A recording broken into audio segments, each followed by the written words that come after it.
Public lands in the U.S. are managed with two goals in mind: protecting biodiversity and providing people with recreational opportunities, a chance to connect with nature. But sometimes those two goals are at odds, especially if recreation, activities like hiking or hunting, disrupts wild animals enough to alter their use of those landscapes.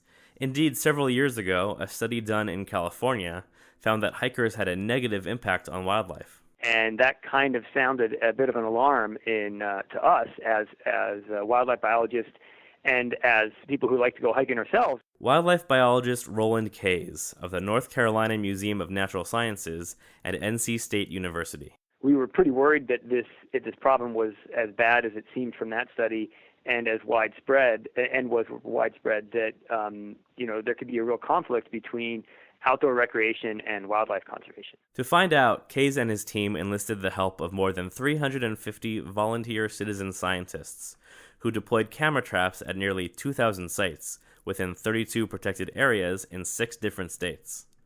Roughly half of the areas allowed hunting and half did not.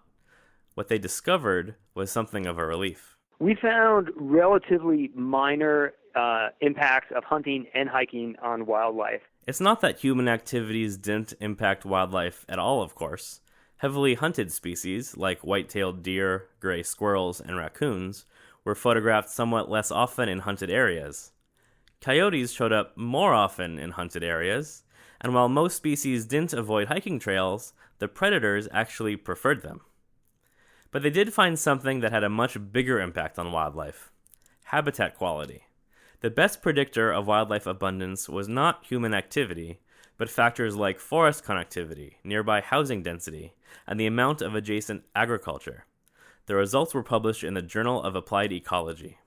And they suggest that outdoor recreation, a $646 billion industry in the U.S., is currently managed in a sustainable way, but also that protecting the scattered patches of wild habitat that do remain in the U.S. is vital, both for wildlife and for people.